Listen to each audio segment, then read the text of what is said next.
Hello and welcome to Newsweek South Asia, your one-stop destination for in-depth analysis of security challenges, regional conflicts and the evolving threat of terrorism. Let's take a look at the headlines first. Security forces launch precision anti-terror strikes in Jammu and Kashmir. Baloch Advocacy Centre shines global spotlight on atrocities in Balochistan. And Afghan deportees face dire conditions as Iran and Pakistan push hundreds into western Afghanistan.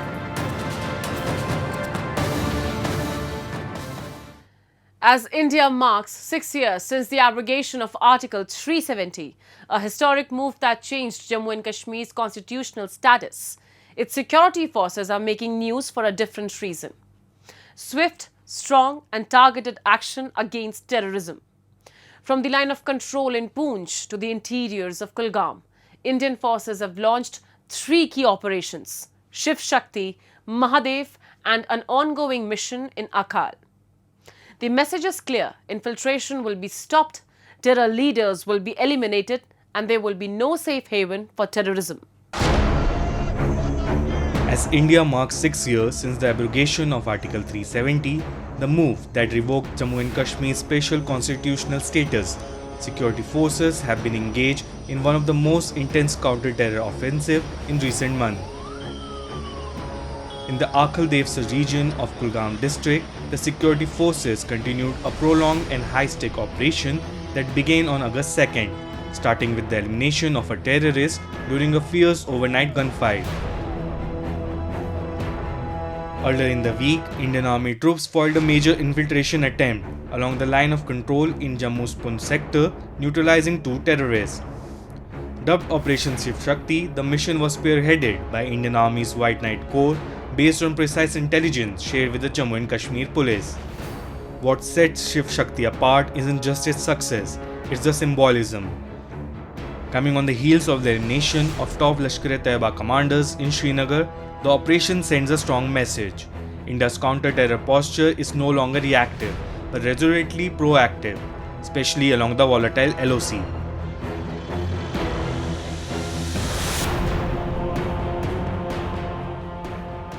The Indian security forces have launched the operation right since when we had Operation All Out, and after that, when Article 370 was abrogated, this carried on.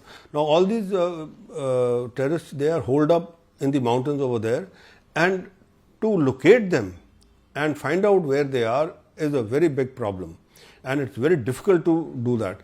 This group has been located, it has been pinpointed. We have used a lot of drones and other equipment to finally pinpoint where they are, and they were eliminated by our security forces without any casualties.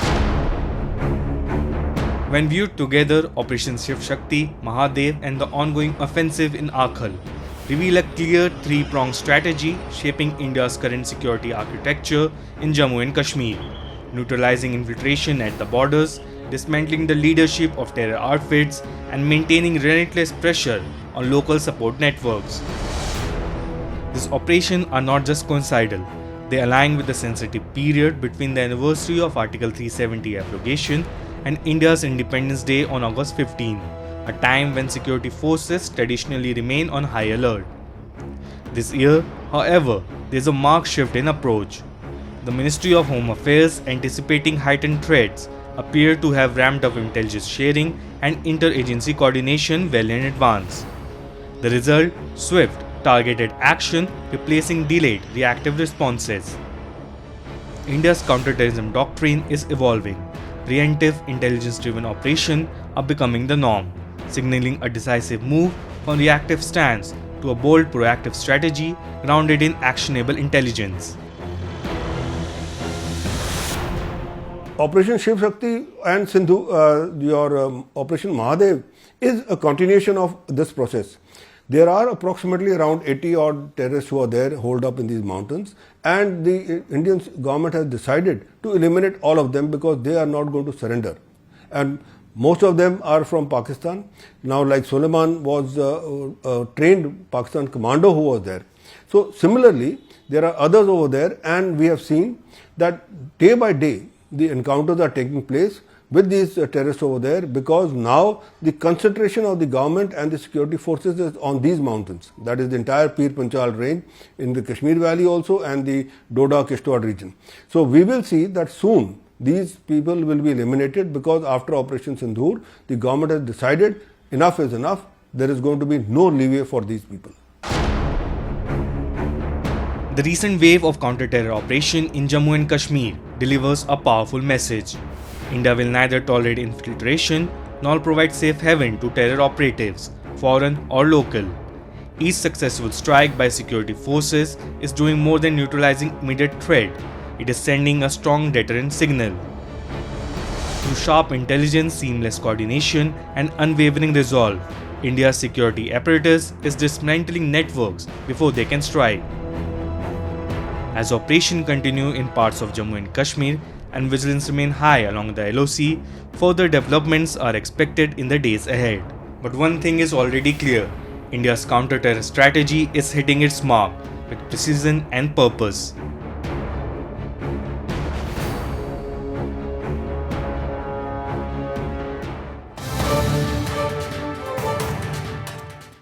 The Balochistan province of Pakistan continues to witness widespread human rights violations, including enforced disappearances, extrajudicial killings, and military crackdowns.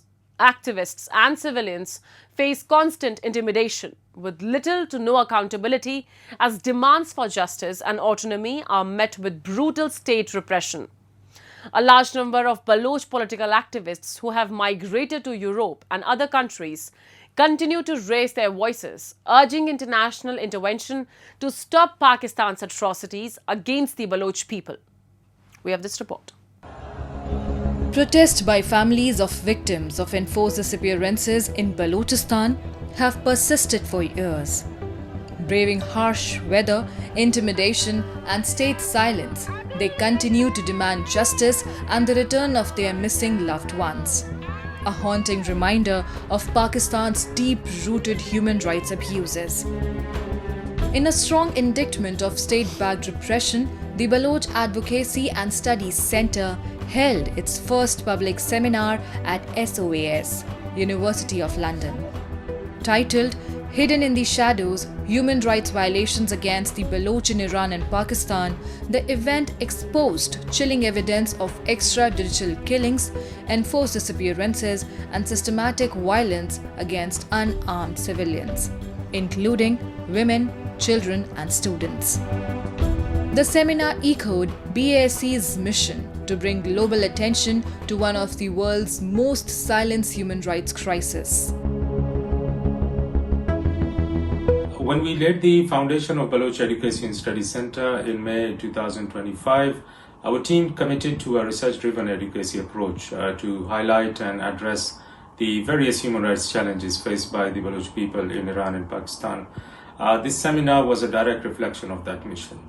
The seminar featured detailed presentations prepared by BASC's research department, focusing on extrajudicial executions and enforced disappearances of Baloch individuals throughout 2024. The event featured a dedicated session on Pakistan, where human rights groups have long documented a grim pattern of military operations, land seizures, and the enforced disappearances of students, journalists, and political activists in Balochistan. Hassan Hamdam, Vice President of BASC, traced the deep historical roots of this state-led repression, while Director of Research Khurshid Ahmed presented new data revealing a disturbing trend. Many of the disappeared are young professionals and university students, targeted solely for their ethnic identity and political beliefs.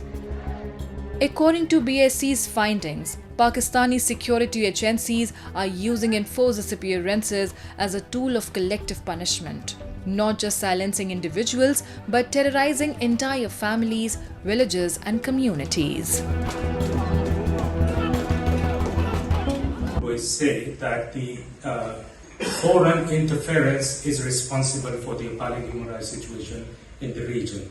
And portray a false image that the people in Balochistan enjoy peace and have access to human rights and services.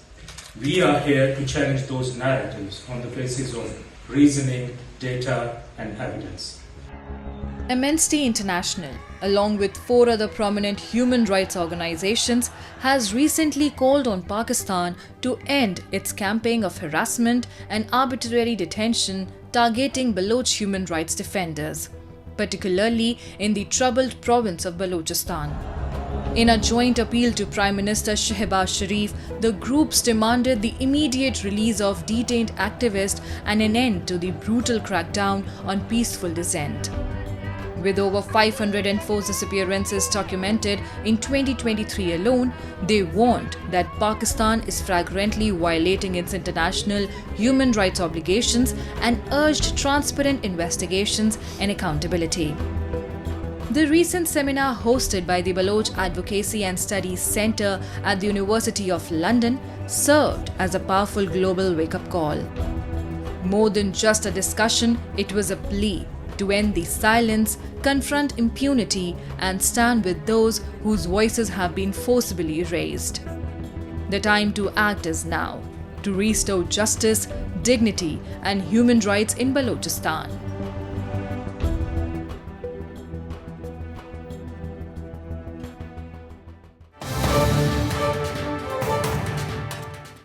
Millions of deportees have arrived in western Afghanistan after being forced out of Iran with nothing but the clothes on their backs and uncertain about their future.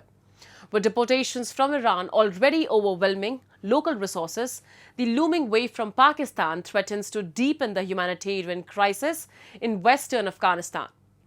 Returnees report harassment, detainment, and family separation, often without legal process. Women face an especially grim future under Taliban rule, stripped of education, work, and basic freedoms. Aid agencies warn that border regions like Herat and Nimroz are overwhelmed.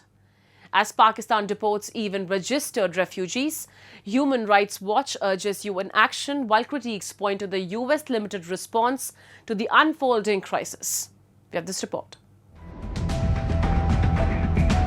More than 1.2 million Afghans have been forcibly deported from Iran and Pakistan, with thousands arriving daily at key border points such as Islamabad in western Afghanistan. Many return with nothing but the clothes on their backs, having had no time to prepare or gather belongings. Returnees report harassment, detention, and family separation during deportations, often without due legal process. In some cases, entire families have been split at the borders, leaving individuals uncertain about the whereabouts of their loved ones. وضعیت والا تو همین 1 ماه اخیر که ما تو ایران بودیم اصلا نمیشد که از خونه بیایم بیرون و تا می اومدیم بیرون یا با پلیس یا با سپاه یا با بسیج که برخورد میکردیم زد و برخوردهای میکردن، میزدن، اذیت میکردن، میبردن پاسگاه. As deportation surged, Islamabad became the focal point of emergency aid and logistics. At the peak, officials say between 30,000 and 50,000 people crossed back into Afghanistan in a single day. In a worrying escalation, Pakistan has now begun deporting registered Afghan refugees, including those holding proof of registration, POR, and Afghan citizen cards ACC, a significant departure from earlier policies that focused on undocumented migrants. Pakistani authorities cite national security and demographic management as reasons, but rights groups argue the move violates international protections. However, rights groups and UN agencies warn the move violates international refugee protections and will deepen Afghanistan's humanitarian crisis. با جوانا دست هم دیگر بگیریم به قرآن کشور ما خوب میشه. 100 سال به شهرهای خارج اروپا بشیم قرآنی وطن ما نمیشه. وطن این خونمان و این مادرمان. فقط دست هم دیگر بگیرین. فقط یک خواهش ازتان میکنم. الان ما خودم تو مشهد کار داشتم، زندگی، موتور، خانه. دیدم گشت آمد در مغازه آمد مثل سگ رفتار ما رو بزن موتور بگیر مغازه رو ببند.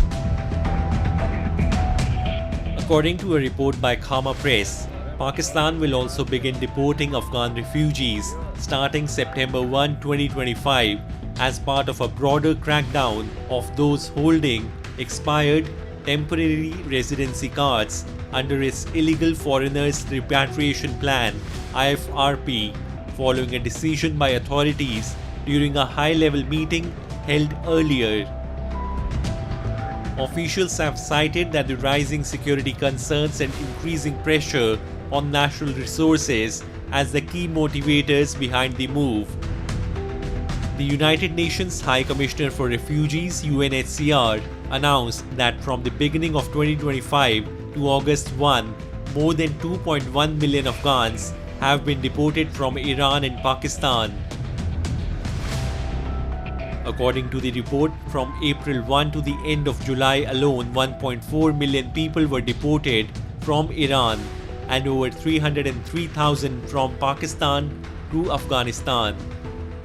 Human Rights Watch has called on the United Nations and the international community to take urgent and concrete action to address the deepening human rights crisis in Afghanistan under the Taliban rule. څنګه چې تاسو ته معلومه ده په اول ورځ کې ډیر سخت حالات د 10,000 تر 15,000 کسانو لپاره یو ورځ کې مهاجرین راغلل خو بیا الحمدلله د دې خلکو ډوډۍ دوا غذا ټول ته ورسېدل په خپل وخت باندې دا د ولسو د امارت اسلامي په همغږي او په همکاري باندې د ټولو خلکو څخه مننه کوو چې موږ سره په دې کار کې په دې اشتراکي ګډون وکړي. تقریبا 80% خلک د څلور کال کېږي د ایران ته یا موږ دغه ملکیت تللي دي یا ډېر کسان د دې لپاره تللي دي چې هلته وګورو چې موږ په دې استراحتي ژوندګي وکړو. نو دوی کوشش دا کوي چې زموږ لپاره زمینه برابره شي د کار زمینه برابره شي او هلته زموږ چوترونه یا کور لپاره ځایونه برابر شي. For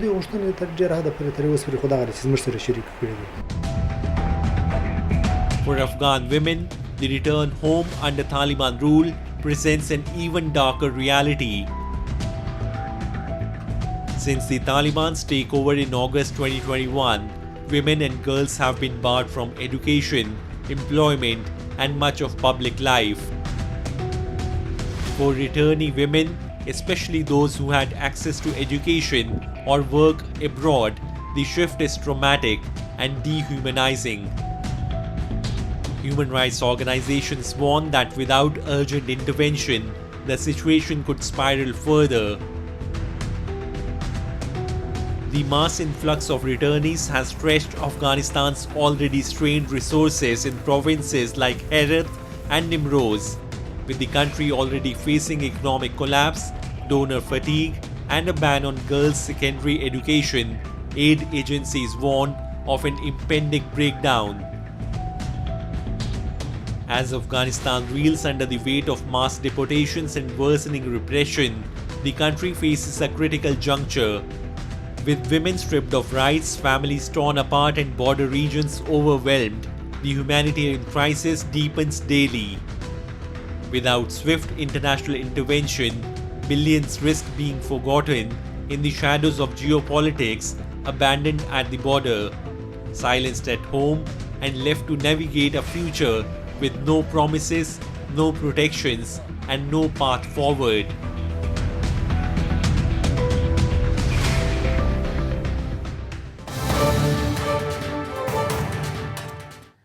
Despite global scrutiny, Pakistan continues to shelter terror groups targeting India, driven by strategic depth, ambitions, and internal military ISI dynamics. The West's muted response reflects geopolitical interests and Afghan dependencies.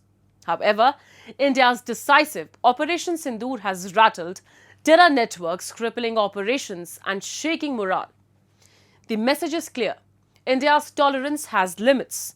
Should Pakistan-based terrorists attempt another attack, the response may not just match, but surpass Sindoor's intensity, ushering a new era of zero-tolerance retaliation. To delve deeper into this issue and discuss the latest developments and get a perspective on what's unfolding, we have with us Suvrakumal Datta, a foreign affairs expert. Hello, sir. Welcome to the show. Namaskar. So my first question is, why does Pakistan continue to provide safe havens to terror groups targeting India despite mounting international pressure and repeated exposure? Pakistan is basically in relation to patronizing, funding and helping out all terror outfits. Pakistan is a harbinger of terrorism across the world. Pakistan is a mother of terrorism. Its political ideology is based on the essence of terrorism, and it is based on fomenting troubles in every nook and corner of the world, and especially in and around the neighboring countries. So Pakistan not only foments in trouble against India, but it also foments in trouble against Iran as well as Afghanistan. The modus operandi of Pakistan is to fund terror outfits and to propagate and project the ideology of terrorism based with very hardcore Wahhabi Islam. So Pakistan as a theocratic state indulgence in the philosophy of extremist Islamic ideology, in which all these terror outfits becomes handy and they work hand in hand. In my understanding, there is no differentiation between the Pakistan army, the ISI and the terror outfits. I would rather say that the Pakistan army and the ISI of Pakistan is actually official legitimate terror outfits. It is they also believe in the policy and in the ideology of terrorism, but they wear the clothes of the military as well as the official attire. So in my understanding, there is no difference between Lashkar-e-Taiba or for that matter Pakistan Tehreek-e-Taliban Pakistan or Harkatul Ansar, as well as the Pakistan army and the Pakistan ISI. The recent of the heinous crimes done in Pahalgam recently and after the Operation Sindoor, this has got more vividly exposed the involvement of the Pakistani state with all these dreaded terrorist organizations for fomenting trouble in India, because Pakistan as a state is based on the notion of terrorism and it cannot come out of terrorism. So why has the international community, especially the West, remained largely silent on Pakistan's state-sponsored terrorism, despite clear evidence from India? See, for West, it is a very easy kind of a ploy which they work on, and it's a very easy kind of a modus operandi in which the West works on. Whenever there is a September 11th, like 9/11th, or September 11th in United States of America, or there is, bombing in Manhattan, or for that matter in the London Tube Railway, or in the London Metro, or in Paris, or in some other Western cities, then it becomes bad terrorism for them. But if it is, heinous activities and crimes against countries like India, against Southeast Asia, Thailand, or for that matter against Afghanistan, Iran, or Malaysia, or Philippines, or any other states which is not directly or closely connected with the Western countries, then they are least bothered about it. Then terrorism in this part of the world and the heinous activities sponsored by Pakistan in this part of the world, in Asia, in Africa, or for that matter in Southeast Asia, East Asia, which does not directly affect United States of America or for that matter the West, then they are least bothered about it. So they have this kind of double standard, this kind of duplicity, and that's the reason our Honorable Prime Minister says that terrorism is terrorism. There cannot be any good terrorism or any bad terrorism. For West, terrorism against the West is bad terrorism, but terrorism against India or any other country of Asia or Africa which does not affect the West at all, then in that sense it becomes good terrorism for them. So this kind of notorious duplicity on part of West is something which is a huge encouragement for Pakistan, and Pakistan knows that the West will not attack Pakistan or will not isolate Pakistan as long as Pakistan does not target the Western establishment. And that's the reason why Pakistan always gets away with heinous crime like Pahalgam or Mumbai, or for that matter, you know, the bomb blast in Delhi or in Kolkata or any other place, because it does not affect the West directly. So West will choose to remain blind, deaf and dumb in relation to heinous terrorist activities against India, because it is not affecting the West, and Pakistan, that's the reason, gets away with this kind of duplicity of the international community backed by the Western countries. So, do you believe that if Pakistan-based terrorists attempt another attack inside India, the consequences will be even more severe than Operation Sindoor? Yes, in my understanding, the consequences will be much more dreaded, much more severe than Operation Sindoor. Our Honorable Prime Minister has said that Operation Sindoor hasn't stopped. It is just a pause which has been given to Operation Sindoor, and the pause has been given because Pakistan pleaded before India for ceasefire. It all literally kneeled down before India for ceasefire after Operation Sindoor started, and when India had accomplished the task which India had to in destroying the terror outfits and the terror camps within Pakistan, having accomplished that, then India paused in Operation Sindoor. All this nonsense of any third party intervening and bringing in ceasefire between India and Pakistan is absolutely baseless. President Trump again and again saying that he is the one who got in ceasefire between India and Pakistan and Operation Sindoor was stopped is a blatant lie, and there can be no glaring lie bigger than this. In my understanding, it was directly at the request of Pakistan, because Pakistan knew that it is going to be devastated and Pakistan might disintegrate if Operation Sindoor continued further. That's the reason Pakistan pleaded for ceasefire with India, and India agreed to it. Thank you so much for sharing your insights, sir. Thank you.